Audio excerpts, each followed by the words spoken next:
welcome to Basic Black. Some of you are joining us on our broadcasts and others of you are joining us on our digital platforms. I'm Callie Crossley, host of Under the Radar 89.7. Tonight, understanding critical race theory and the rewriting of American history. We, like you, are dealing with the effects of the coronavirus pandemic and are taking precautions. We are working with limited staff and our guests are joining us remotely. It's a subject that has provoked shouting matches, forced resignations, and restrictive local laws. Critical race theory, or CRT, asserts that racism and racial inequality are systemic, embedded in American institutions. Until a couple of years ago, CRT was confined to intellectual law school discussions. But now, critical race theory is at the center of an overheated curriculum debate in K-12 school systems. How did it happen?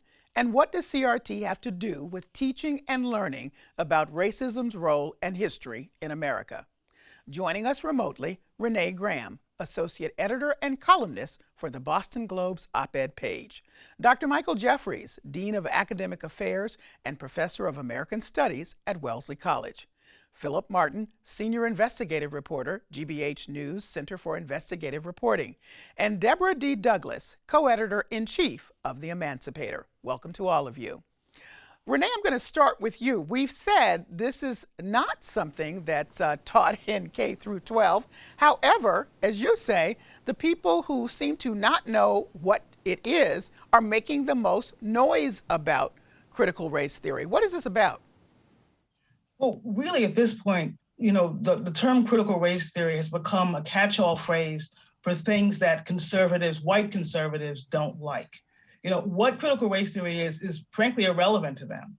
But the way that they're portraying it, and the idea that this will teach your children to hate themselves, this will teach children that all white people are bad. That's not what critical race theory is, but it's also irrelevant to the people who are making these claims because their point is to do what has been done throughout American history, which is to whitewash it. And if you think about the term whitewashing, what does it mean? To deliberately conceal something unpleasant or incriminating. So it's about covering American history in whiteness and concealing the truth. Michael, but the level of vitriol is intense. I mean, I could use the word rabid about some of the conversations about it. Why do you think that the point seems to be to scare so many people? Well, I think it's a tactic of distraction. In addition to the very real problems that we have with whitewashing history, as Renee explained, it's a tactic of distraction to pull people's attention away from the other very real political crises that we're facing in the country right now. We're still in the midst of a pandemic. There's a crisis about voting rights right now in this country. There's a crisis about women's reproductive health, people's reproductive health right now in this country. There are employment issues right now in this country. There's a climate crisis right now in this country.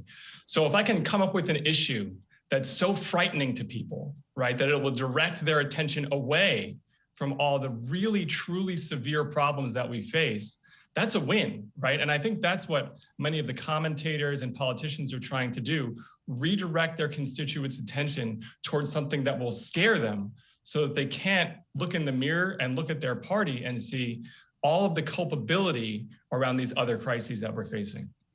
So, Deborah, it appears that just the idea of learning history somehow has pushed people into a space of, you're saying I'm a bad person, that the teaching of accurate history is really problematic for some. Talk about that more, if you would. Well, I think that what we just went through last year with the onset of the pandemic and the way that disparate impacts according to race and ethnicity became so clear to most people in the country. A lot of us already knew that already. And then we had the advent of George Floyd and similar events like that, left a lot of people feeling convicted about their role in how our system is put together. But there are other people who, again, who are driven to distraction, who want to lean into distraction, who want to align themselves with established power, power that is driven or whose foundation is white supremacy. And so they know that people are feeling some kind of way and they want to do something different and show up in the world in a different sort of way. They know people are convicted to be different now. So now they're using critical race theory as a sort of dog whistle phrase to say, oh no, change is about to happen and we can't let it happen. So former President Trump was someone who brought attention at a national level, again, to critical race theory, or the discussion as we know it. In a speech at the National Archives Museum last year, the former president spoke about his view on teaching history using critical race theory. Let's take a look. Critical race theory, the 1619 Project, and the crusade against American history is toxic propaganda, ideological poison that, if not removed, will dissolve the civic bonds that tie us together, will destroy our country. That is why I recently banned trainings in this prejudiced ideology from the federal government and banned it in the strongest manner possible. So those trainings, those were unconscious bias trainings that were so much a part of the, as he said, in the federal government, particularly in the military. President Biden, just to put a button on that, has replaced that, removed that ban. But nevertheless, Phillip, what you see in all of this is really political, period. And weaponizing history or inaccurate history with the goal of trying to get back those white suburban voters with school kids who voted for President Biden last go round. Absolutely right, Callie. You summed it up well, and as did my colleagues. Now, it's more than a politics of distraction, however. This is strategic. This is part of a briefcase full of lies, if you will. You have the big lie about the Trump winning the election. You have the January 6th lie about these people were patriots and it was caused by Antifa, the attack on the Capitol. You have birtherism. This is part of the big lie of the strategy to appeal to white ethno-nationalism, and specifically to white suburban voters who basically voted for Biden in this past election. The reason Biden is president at this moment is largely due to white suburban voters who had basically had it with Donald Trump, felt that he had gone too far. This is a way to appeal to those voters, but also to extremists. Extremists see this as a way of consolidating their messaging, which has always been about white ethno-nationalism, in other words, white identity politics.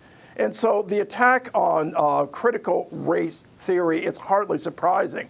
It's something that they could use, it's something that sounds ominous, and it's something that appeals to the fears of white voters. So when we say attack, I just need for people to understand how extreme this has gone. So we have moved from the kind of violent debates that we've seen at some school committees, all public school systems across the country, to now the Wisconsin Assembly trying to pass a law that would ban certain words. So here are a few of them: inequality, abolitionist teaching, anti-racism, racial supremacy, affinity groups, intersectionality, unconscious bias, and whiteness. So a lot of what Phillip just said, and some of you have just said in the last few minutes, would not be allowed to be taught in K through 12. Michael, your response. I mean, it's terrible that this is the place that we are. I think it's extremely instructive that whiteness was one of those words. It's appropriate, right? Because what they're trying to do is erase whiteness itself, right? To make whiteness appear neutral, to allow it to maintain its invisibility, right? When in reality, historical reality, that's been a precondition for any claim to rights and respect in this country. And I think that, one of the remarkable things about the depth to which this conversation has sunk is that it's gone from kind of a media creation and political creation to an extremely localized political fight now. And that's what's so frightening about it, because we know that oftentimes some of the most restrictive and harmful legislative acts are passed at the local and the state level, right? That's why, that's actually one of the things that critical race theory ironically talks about, is this distinction between federal enforcement and local enforcement and how it can solidify racial inequality. So the localized nature of some of these battles is something that we really have to pay attention to and step up. So Renee, we now have a situation where something that was never happening, it's not taught, wanting to emphasize that again, in case you just tuned in, it is not taught in K through 12 school systems. It wasn't about to be taught. It was only discussed in law schools, all right? So we even skipped over college as a theory of where it was taught somewhat regularly. But in law school is where it really was taught. But yet we have a situation where now people are saying that history is really what we mean by critical race theory, not the theory itself, because they don't know what it is, as we've explained, Deborah, but the history part of it cannot be taught because it then leads to somehow critical race theory. White supremacy doesn't really lend itself to nuance now, does it? So it doesn't matter that it's taught in law. And that's the way it keeps expanding, which is why, as I said, this is about things that conservatives really don't like. So what you have happening right now in Tennessee with this group's called Moms for Liberty, and that name itself just should tell you what they're about, is they're objecting to a children's book about Ruby Bridges, who was the young Black girl who integrated an elementary school in New Orleans in 1960. What they don't like about the book is that it doesn't redeem the angry white people yelling at her as she's trying to go to school.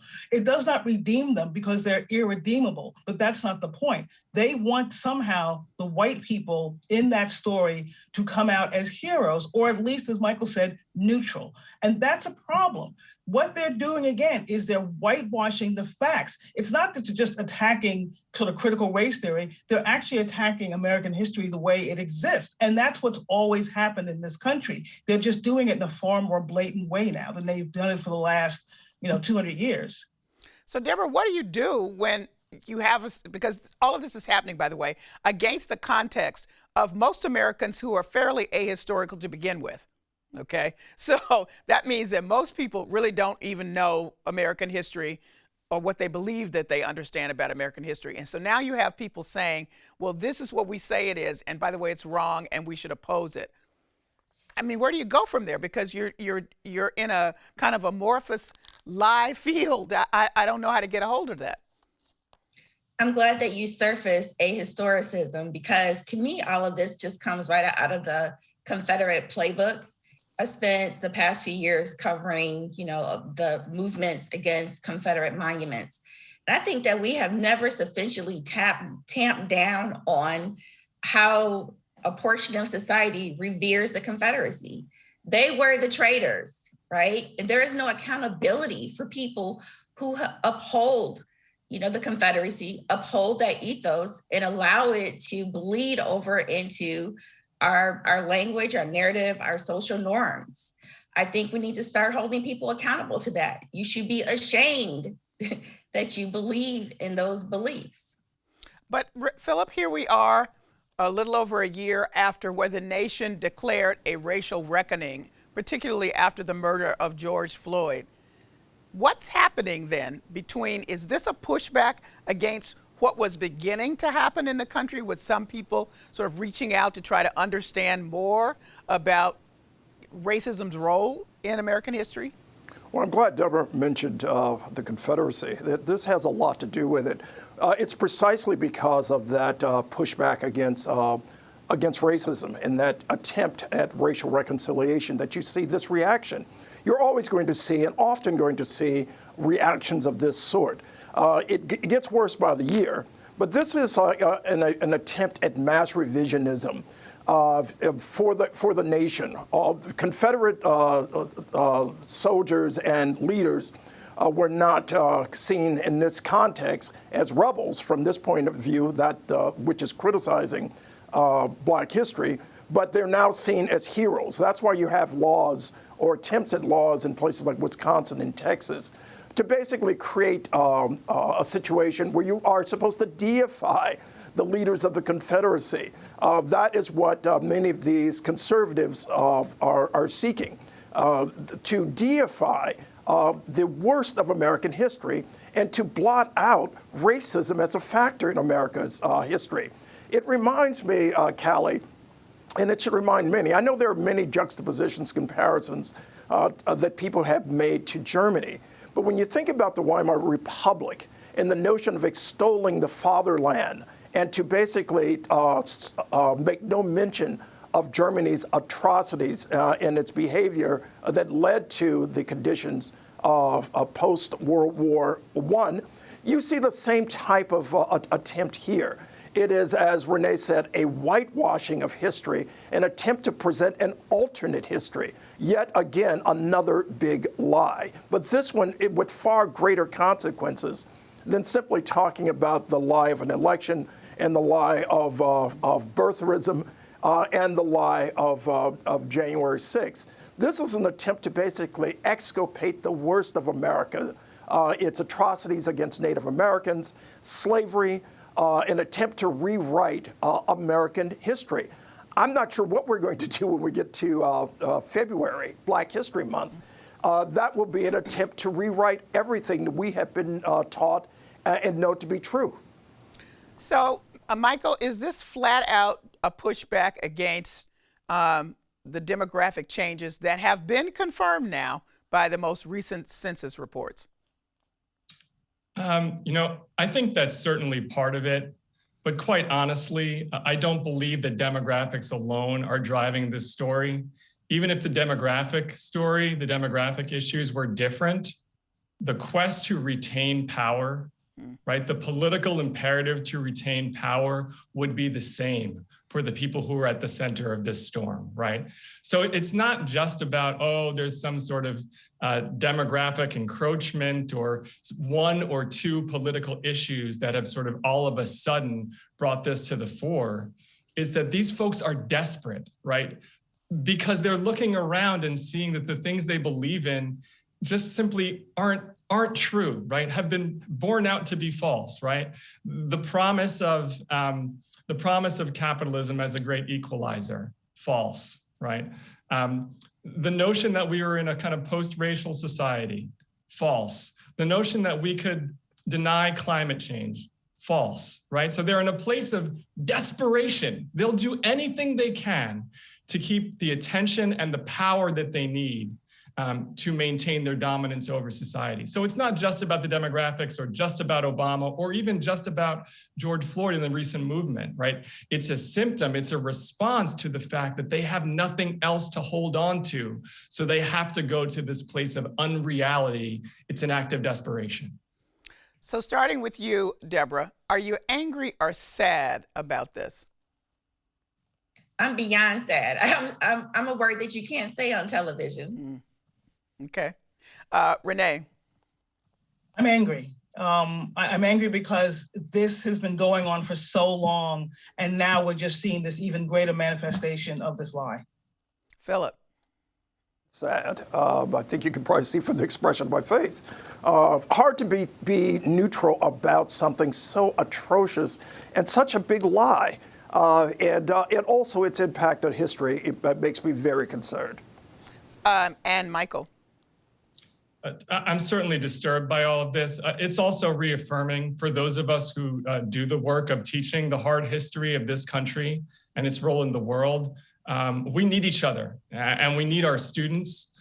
We need their inspiration, their creativity, and their attention if we're going to be able to move forward together. Which brings me to this question, Deborah.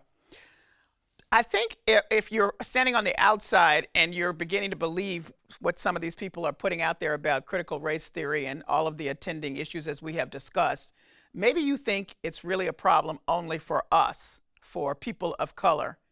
Please talk about why this is bigger than just a problem for us if allowed to continue to foment. I think that we're experiencing it right now. We're in a pandemic that has gone on way too long because we don't have a sense of national unity around what we need to do to get through this. Some people have this idea that their version of the country is the real version of the country, and they don't have a responsibility to care for other people. And the whole point of the American Project is for us to care for each other, not create a society for some people to win and some people to lose always. We experienced that with the plight of essential workers, especially at the beginning part of the pandemic, the early parts of the pandemic. Some people are comfortable with that, but a lot more people are not comfortable with it at all anymore. Renee, add to that if you would. You know, I think the idea, white supremacy is a death trap. And I don't know that a lot of white people understand that because they very much benefit from it, whether they realize it or not. And I think there is, if you go back to something that Fannie Lou Hamer said, if I'm not free, you're not free. Nobody understands that. If my rights are at risk, so are yours. And I think this idea that somehow, what's happening with critical race theory and this sort of stupid debate about it is it's not about critical race theory. It's about American history. And every American has a stake in how that is taught and how it's understood. And if we don't have that, then we really don't have this greater sense of national unity, as Deborah mentioned. We're kind of lost in the woods within our own country because we won't own every part of what this country is and what this country's done. If we can't do that, then we can't move forward. Phillip. All Americans have a stake in democracy. And in maintaining democracy, we're always under the impression, understandably, that we're making progress, that every year we're moving forward. What we're seeing with this so-called critique of critical race theory, which is not a critique at all, it's just throwing mud at an issue that most of these folks don't know anything about. But what it is an attempt to claw back history, to bring us back to a point that I never existed, this Leave It to Beaver fantasy world of the 1950s, and to create conditions that are conducive for essentially thriving in lies, which we see again with the attempt to revise things that actually happened, the January 6th attempt by the ultra-right wing in this country to take over the nation's capital. And it's incumbent upon all of us, if we want to have a healthy democracy and to move forward and not backward, to also tell history, not in a way that is so blatantly revisionist, but to tell the truth of history. And history's truth, sadly, means that racism is central to this America's founding, to this country's founding, and to the institutions that continue to thrive in this country. They are racism is part and parcel of those institutions, and that we need that prism in order to understand where we're going, so that we don't move backwards. Michael. Yeah, I think my colleagues are certainly right that we all have a stake in democracy. And I think the point that I'm hearing over and over again is this isn't new, and we can't afford to ignore it. As much as we want to dismiss some of the arguments that we hear because they are truly, in some cases, actually worthy of ridicule and just sort of blatantly false, we can't afford to disengage right now. And for those of us who organized around the previous election and throughout the past few years, there's some fatigue. Certainly, we're still dealing with the pandemic as well. But we've got to find ways to continue to contribute to the conversation, to lift each other up, and to keep insisting on a better way forward. And when we do those things, we can achieve victories along the way, but we can't afford to tune out right now because the situation is just too serious. Renee, does this get worse before there's any turn, or will there be a turn? I unfortunately think it's going to get worse. I think there's a long game here. I think the idea and what's happening with the way school boards are being attacked is to drive away the people who actually are concerned about teaching history in the proper way, and to replace those people with ideologues, to replace them with people who agree with all these attacks on critical race theory. So I think it can only get worse because they're thinking, it's not just about slavery and how slavery is taught. It's also, how they're teaching the Harlem Renaissance. It's not just about changing history. It's also about Black erasure, to erase accomplishment and achievement. And so I think the whole idea of this is to replace people on school boards and on library boards so books that are in those libraries can be controlled to further this idea of white supremacy and protect it. Deborah, just got a few seconds left. Worse before it gets better? Oh, it definitely will get worse. We've been in really terrible positions in this country before with the highest stakes, life and death. And we're in one of those moments right now. And I think we need to get some strategy around how we deal with this misinformation and disinformation while we do the actual work. So strategies to go against what Phillip has earlier described as a strategy put in place to actually bring this to the point we're at now. Well, I thank you all for this discussion. It's a tough one. Thank you so much. That's the end of our broadcast and the end of our show. Thank me to all the guests and thanks to you for joining us. Stay with us now as we continue our conversation online on our digital platforms, Facebook, Twitter, and YouTube.